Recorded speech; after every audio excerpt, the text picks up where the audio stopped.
జంటి గారిని ఈరోజు నిన్ను తీసుకొని రావడానికి చాలా కారణాలు ఉన్నాయి. చాలా గ్యాప్ కూడా ఉంది ఆయనకి, ఇండస్ట్రీకి ఆయనకి. ఎవరైనా పలకరింపు వరకు బాగుంటుంది, పలకరింపు దాటి ఇంకోటి ఉంటుంది ప్రాసెస్.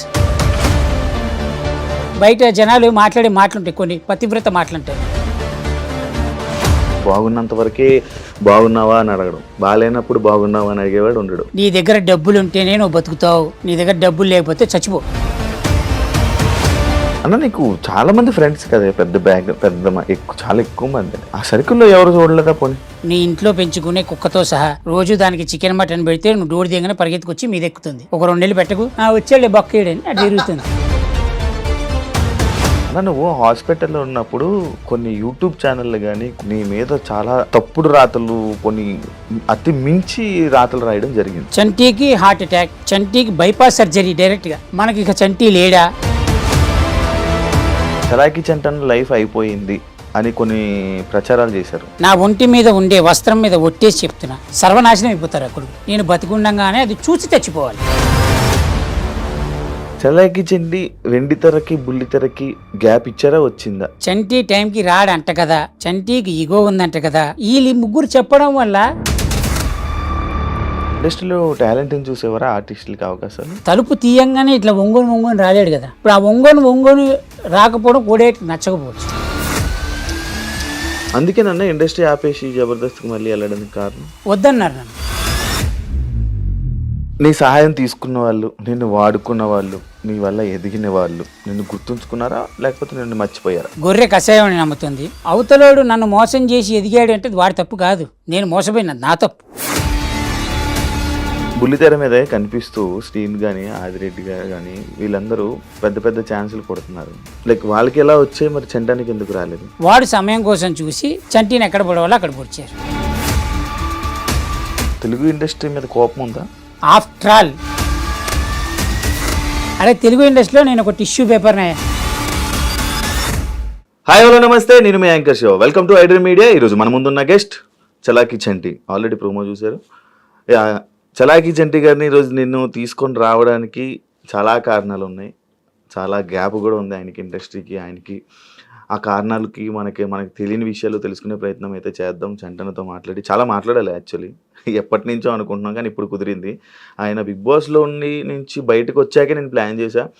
బట్ దాని తర్వాత కొంచెం కొన్ని కారణాల వల్ల అది అలా పోస్ట్ పోన్ అవుతూ రావడం జరిగింది. ఈరోజు వచ్చింది, మాకు అవకాశం ఇచ్చాడు అన్నకి చాలా థ్యాంక్స్ అన్న. ఫస్ట్ దగ్గుండే నొప్పంటే ఎట్టరా. థ్యాంక్ యూ అన్న, నా ఇంటర్వ్యూకి వచ్చినందుకు. Thank you so much. ఆరోగ్యం ఎలా ఉంది?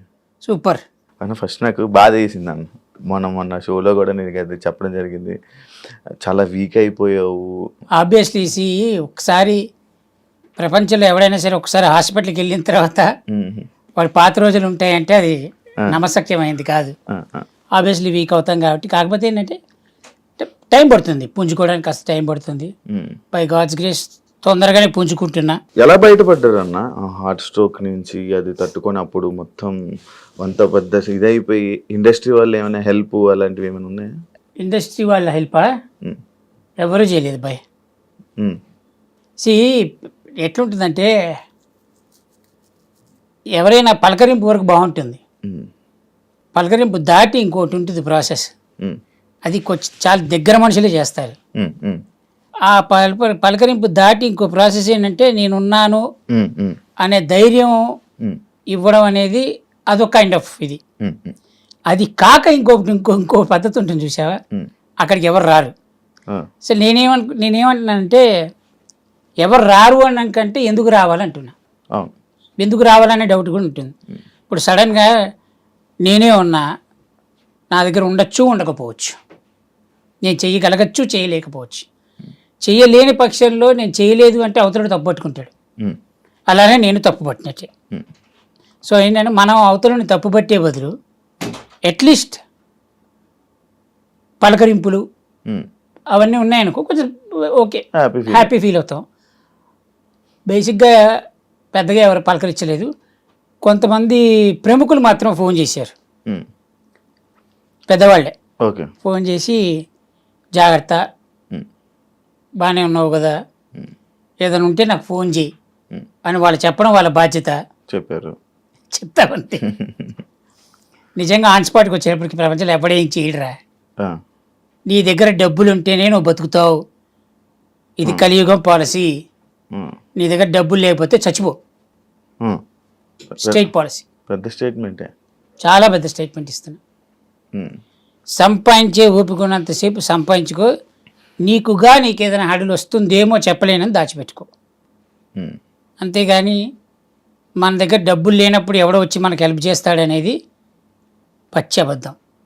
బాగున్నంత వరకే బాగున్నావా అని అడగడం, బాగాలేనప్పుడు బాగున్నావా అని అడిగేవాడు ఉండడు. ఉండడు. ఇండస్ట్రీలో మన జనాలకి బయట నుంచి జనాలను చూస్తే వాళ్ళకి ఏమనిపిస్తుంది, ఈడిగేంట్రా ఇండస్ట్రీలో సినిమాల్లో పనిచేస్తున్నాడు బాగానే వస్తాయిలే అనుకుంటాడు. కానీ వాడికి తెలియదు మనకి ఎంత వస్తున్నాయి అనేది. ఆ, ఎంత చెట్టుకి అంత గాలి. ఉమ్, ఇప్పుడు మనం చెప్తామా ఏంటి, రోజుకి 5,000 తీసుకుంటున్నామని ఉమ్, చెప్పం. చెప్పం. 15,000 వచ్చినప్పుడు చెప్పామా, 30,000 వచ్చినప్పుడు చెప్పామా. ఉమ్, సో ఎవడు మనకి అవతల నుంచి చూసేవాడు ఏమనుకుంటాడంటే వీడికి ఎన్ని లక్షలు వస్తున్నాయి అనుకుంటాడు. కానీ ఆబ్వియస్లీ మనం ఆ మెయింటైన్ చేయకపోతే మనం రేపొద్దున ఇంకోటి పిలవడు. ఉమ్, ఆడు పిలవాలంటే మనం మెయింటైన్ చేయాలి. అవును, ఈ మెయింటైన్ కోసం మనం ఎన్ని కడుపు కొట్టిన రాత్రులు ఉంటాయి, అవును, తిని తినక. ఎందుకంటే ఇప్పుడు ఖర్చు అయిపోతే మళ్ళీ రేపొద్దునెట్ట. అవును. ఇప్పుడు ఏంటంటే జీన్స్ బాగాలేకపోతే చిరిగిపోయిన జీన్స్కి వెళ్తే టోన్ జీన్స్ అంటారు చూసావా, అది స్టైలిష్. ఆ, కానీ ఆ టోన్ జీన్స్కి ఆ. ఈ టోన్ జీన్స్ ఎందుకు వేసాడు అనేది తెలియదు. తెలీదు. ఆ, ఆ, స్టైలిష్ కోసం మనం చింపుకుంటున్నాం. ఆ, కానీ ఆ చింపుకునే దాని వెనక పెద్ద స్టోరీ ఉంటుంది. అది ప్రపంచంలో ఎవరు చెప్పడు. అలానే ప్రతి ఆర్టిస్ట్ లైఫ్ ఏంటంటే గాజు వెనక బొమ్మ. వాడు ఎంత అందంగా తయారైతే ఉమ్, కింద నుంచి వెళ్ళేవాడు చూసి భలే ఉన్నాడు అంటారు. కానీ ఆ గాజు ముందు ఆ జనాలు చూడడానికి ఈ బొమ్మ దగ్గరికి రావడానికి వెనక ఎన్ని బొమ్మలు వేసుకున్నాడు అనేది వీడికి మాత్రమే తెలుసు. అన్న నీకు చాలా మంది ఫ్రెండ్స్ కదా, పెద్ద బ్యాగ్ పెద్ద ఎక్కువ, చాలా ఎక్కువ మంది. నీకు ఎక్కువ సర్కిల్ ఎక్కువ. ఆ సర్కిల్లో ఎవరు చూడలేదా పోనీ? ఏమని లైక్ ఇలా అన్నకు మనం తోడుండాలి, అన్నకి ఏదో ఒకటి చెయ్యాలి అని. అదేంటున్నారు అసి. మనం ఎక్స్పెక్ట్ చేయకూడదు ఫస్ట్ థింగ్. ఉమ్, ఆ టైంకి వచ్చినోడు మనకి హెల్ప్ చేసినోడు చాలా గుడ్ పర్సన్. ఉమ్, మనతో పాటు ఉండేవాడు బెస్ట్ ఫ్రెండ్. ఉమ్, బెస్ట్ ఫ్రెండ్ అయినా హెల్ప్ చేసేవాడైనా ఏదైనా ఉమ్, financially um, no one will help. అవును. డబ్బుతోటి ఎవడు నీకు హెల్ప్ చెయ్యడు. ఉమ్, ఇది పక్కా రూల్ ఇది. ఓకే. ఎందుకంటే వాడి దగ్గర ఉండొచ్చు ఉండకపోవచ్చు, మనం కంప్లైంట్ చేయడానికి లేదు వాడిని. ఉమ్, ఉమ్, అవును. మన దగ్గర డబ్బులు ఉంటేనే. ఉమ్, నేనేమంటానంటే ఆ డబ్బు ఉంటే బతుకు, ఉమ్, ఉమ్, డబ్బు లేకపోతే చచ్చిపో. ఓకే. అంటే ఇవన్నీ బయట జనాలు మాట్లాడే మాటలుంటాయి, కొన్ని పతివ్రత మాటలంటారు. అవును. మనం ప్రేమిస్తే చాలు, ప్రేమ వెనక్కి వస్తుంది. వస్తుంది. రెస్పెక్ట్ ఇస్తే అవతలోడు మనకు రెస్పెక్ట్ ఇస్తాడు. ఇవన్నీ మన లాంగ్వేజ్లో అద్భుతమైన కబుర్లు అంటారు. వేలంగి మామయ్య అట్లా. అవన్నీ అయ్యే మాటలు. ఏ, ప్రతి వాడు నీ చుట్టూ తిరిగే వాడు ఉమ్, ఎవడైనా సరే ఉమ్, నువ్వు బాగుంటేనే నీ చుట్టూ ఉంటారు, నువ్వు బాగాలేకపోతే ఎవరు ఉండరు. ఓకే. నీ ఇంట్లో పెంచుకునే కుక్కతో సహా రోజు దానికి చికెన్ మటన్ పెడితే నువ్వు డోర్ దిగగానే పరిగెత్తుకొచ్చి మీద ఎక్కుతుంది. ఉమ్, ఒక 2 నెలలు పెట్టకు, ఉమ్, మన కలుగుతుంది. డోర్ తీస్తే ఆ మూల కూర్చొని ఉంటుంది రా అది. అంతేనా? వచ్చాడు బొక్కేయడని అయిపోయింది, సింపుల్. ఓకే. అరే నీ కళ్ళ ముందు పెరిగింది అది కుక్క, ఉమ్, నువ్వే పెంచావు దాన్ని, ఉమ్, అదే పట్టించుకోదు. ఇంకా మిగతా వాళ్ళు మనం ఎక్స్పెక్ట్ చేయడం తప్పు. మనదే తప్పు అంట. మనది తప్పు. మనదే తప్పు. Yeah. మనిషిని ఎక్కువగా ప్రేమించడం మనదే తప్పు. ఉమ్, అతిగా వాడి మీద ఆశ పెంచుకోవడం అదే తప్పు. అది ఎవరైనా సరే, ఉమ్, ఎవరైనా సరే ప్రపంచంలో ఈ బెస్ట్ ఫ్రెండు ఉమ్, వీళ్ళు లేకపోతే నా జీవితంలో ఇవన్నీ కష్టం రా, అంతే. జరగవు అవి. ఆ, కలికాలంలో అసలు జరగవు. ఇంతకు ముందున్న 3 కాలాలు బ్రహ్మాండంగా జరిగాయేమో. ఆ, 4 పాదాల మీద న్యాయం నడిచింది, 2 పాదాలకు వచ్చింది, 3 పాదాల మీద గుర్రం పరిగెత్తింది. ఉమ్, అన్నీ బాగుంటాయి. ఈ కలియుగంలో అది జరగదు. కలియుగం is only depends upon money. Okay. If you have money you live. Um, if you don't have money please go head. Go to hell. అది హెల్లా బెల్లా వెళ్ళా అనేది అన్న నువ్వు